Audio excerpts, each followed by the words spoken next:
याच आठवड्यात राज्य मंत्रिमंडळ विस्ताराची शक्यता। मुख्यमंत्री एकनाथ शिंदेंच्या वर्षा निवासस्थानी झालेल्या बैठकीमध्ये मंत्रिमंडळ विस्तारावर चर्चा झाल्याची माहिती।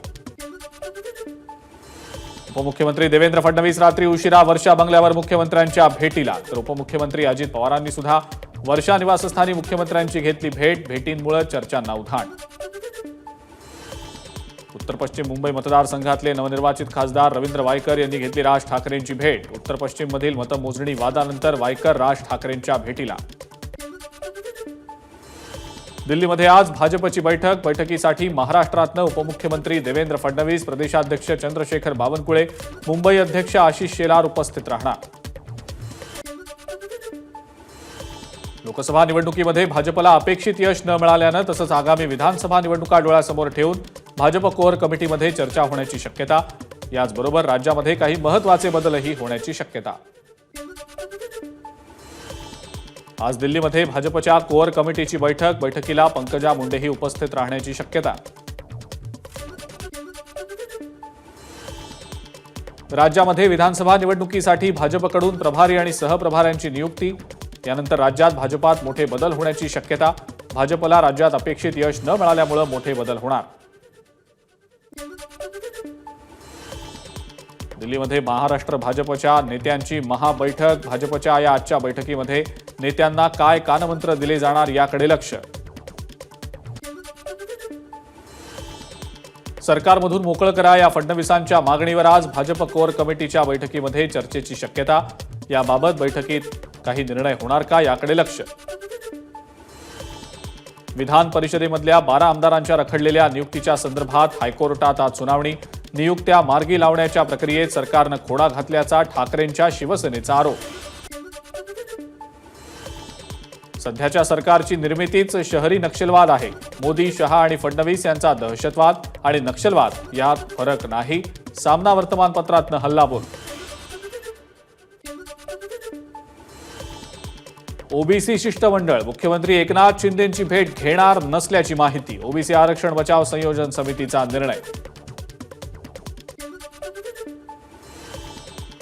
भाजपच्या नेत्या पंकजा मुंडे आणि मंत्री धनंजय मुंडेंनी लक्ष्मण हाकेंची घेतली भेट। ओबीसी आरक्षणासाठी लक्ष्मण हाकेंचं उपोषण सुरूच। ओबीसी आरक्षणाला धक्का कसा लागत नाही हे सरकारनं सांगावं। पंकजा मुंडेंचा सरकारला सवाल। चुकीच्या पद्धतीनं सर्टिफिकेट्स दिली जात असतील तर सरकारनं त्याचं उत्तर द्यायला हवं। पंकजा मुंडेंची प्रतिक्रिया। मंत्री छगन भुजबळांनी वेगळा निर्णय घ्यावा। समता परिषदेच्या बैठकीमध्ये कार्यकर्त्यांची मागणी। पक्षांतर्गत गडबाजी आणि तिकीट नाकारल्यामुळे भुजबळांचे कार्यकर्ते आक्रमक। मंत्री छगन भुजबळांनी वेगळा निर्णय घ्यावा। समता परिषदेची मागणी। यावर भुजबळ वेगळा काय निर्णय घेणार याकडे लक्ष। पंतप्रधान नरेंद्र मोदींकडे जातनिहाय जनगणनेची मागणी करणार मंत्री छगन भुजबळांची माहिती। तर एससी आणि एसटी प्रमाणे ओबीसींना सुद्धा निधी मिळावा आणि तो निधी मिळण्यासाठी जातनिहाय जनगणना महत्त्वाची। भुजबळांची प्रतिक्रिया। ओबीसी कोट्यातून मराठा आरक्षण देता येणार नाही हे 4 आयोगांनी सांगितलंय। मंत्री छगन भुजबळ यांचं वक्तव्य।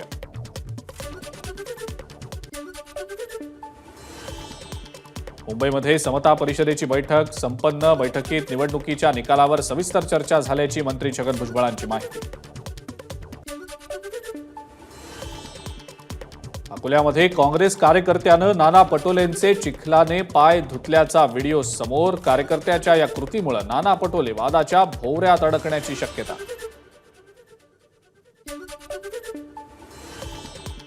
शरद पवार आजपासून पुन्हा 3 दिवसांच्या बारामतीच्या दौऱ्यावर। बारामती लोकसभा मतदारसंघातील दुष्काळी भागाचा दौरा केल्यानंतर आता शरद पवार बारामती तालुक्याच्या दौऱ्यावर।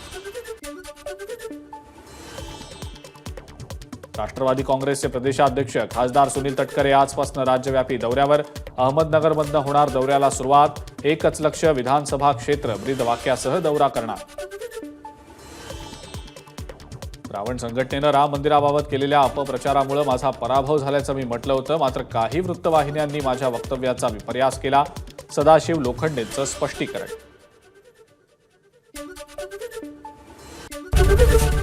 एबीपी माझा, उघडा डोळे बघा नीट।